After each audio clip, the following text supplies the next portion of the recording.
Now that we have covered the basic details of stakeholder identification and the important role it plays in the project initiation process, let's spend some time on the formal process of stakeholder identification as set out by the Project Management Institute's PMBOK 6th edition. The process of stakeholder identification is all about regularly identifying project stakeholders, analyzing the stakeholders, and documenting important information pertaining to the stakeholders, such as their level of power and interest, the communication requirements, and the level of potential impact they can exert on the project. Although this process goes through its first iteration in conjunction with or before the compilation of the project charter, it is repeated at regular intervals in the project life cycle, especially after the introduction of significant changes to the project. This is done to ensure that all relevant stakeholders are identified and engaged to facilitate alignment and avoid issues popping up later on in the project. We will once again approach this lecture by discussing the ITTO diagram, which depicts the inputs, tools, and techniques as well as the outputs to the process. Input number 1 is the project charter. The project charter often includes important information pertaining to the stakeholders that may have to be considered when conducting stakeholder identification. The charter may also contain valuable information regarding the responsibilities of stakeholders. Depending on the order in which the initiation processes are conducted, the charter may be a valuable input to the stakeholder identification process, as it contains details of the key stakeholders involved in initiating the project. Input number 2 is the business documents, which includes the business case and the benefits management plan. We have already covered these documents in significant detail in previous lectures, and as such we will not spend any more time on the nature of the business documents. It is, however, noteworthy to mention that the business documents are of particular interest during the first iteration of stakeholder identification, as they may contain valuable information about the initial stakeholders affected by the project. Input number 3 is the project management plan, or more particularly the communications and stakeholder-related components of the project management plan, which include the stakeholder engagement plan and the communications management plan. These two subsidiary project management plans are closely linked in that the former provides details of the strategies that will be employed to ensure adequate and effective engagement with the stakeholders, and the latter provides details of the stakeholder communication requirements and what the stakeholder are expecting in terms of information transmission. Input number 4 is the project documents. There are several project documents that may be helpful as inputs to the identified stakeholder process, the most notable of which are the following: the requirements documentation, which contains the detailed and formally approved list of requirements. The requirements can provide information pertaining to potential stakeholders and should be considered in later iterations of stakeholder identification. The change log, which is used to document any changes made to the project. It is important to review the change log when doing stakeholder identification, as changes to the project may bring about changes to stakeholder relationships with the project or even introduce new stakeholders. The issue log is the last of the noteworthy project document inputs to the identify stakeholder process. This document is used to document and track those inevitable and unpredictable issues that pop up in every project from time to time. As is the case with the change log, the issue log may contain information which sheds a different light of existing stakeholders and shine their engagement requirements. Input number 5 consists of any agreements which contain information on the main project stakeholder and may also contain information on additional project stakeholders. Input number 6 is enterprise environmental factors such as the organizational structure, culture, government regulations, and global, regional, or local trends and practices which may exert some influence on the stakeholder identification process. The last input, or input number 7, is organizational process assets. OPA typically include organizations' policies and procedures, as well as their project knowledge repository, which includes Stakeholder Register templates and lessons learned from the past projects. This information may be used to guide the approach and compilation of the document itself. That summarizes the inputs to the formal identify stakeholder process according to the PMBOK guide.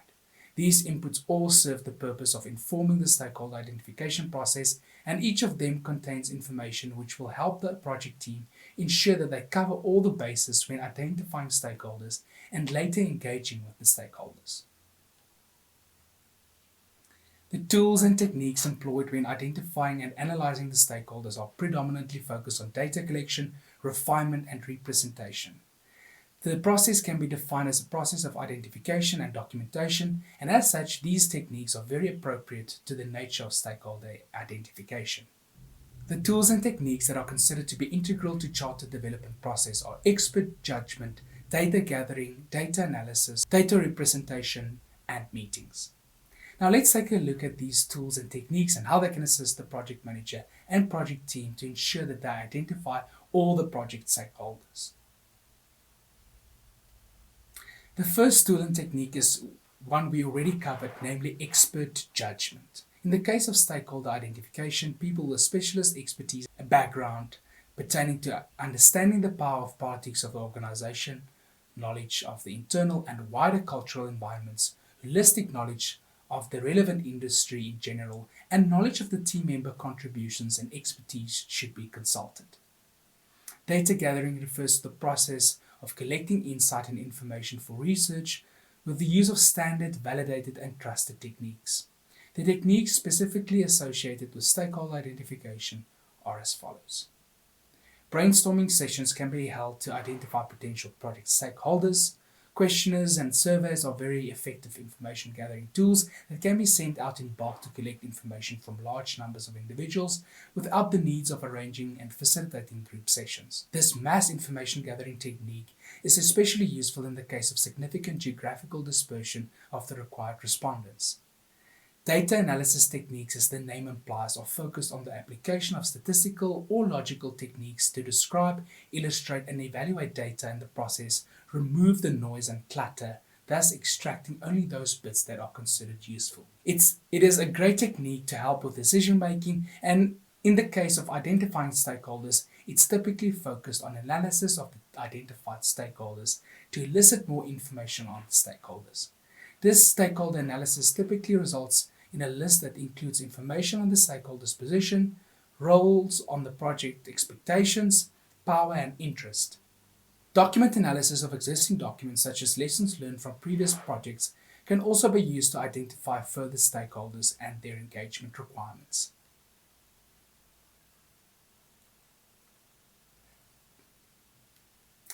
Data representation techniques also play a vital role in stakeholder identification. Specifically, stakeholder mapping and representation is used to categorize stakeholders using a variety of methods.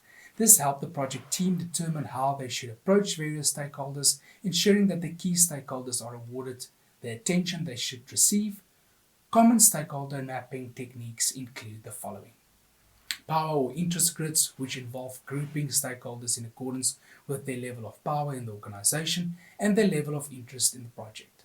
This technique is very popular among most project management organizations, and it gives the project team a good indication of which stakeholders they should focus on.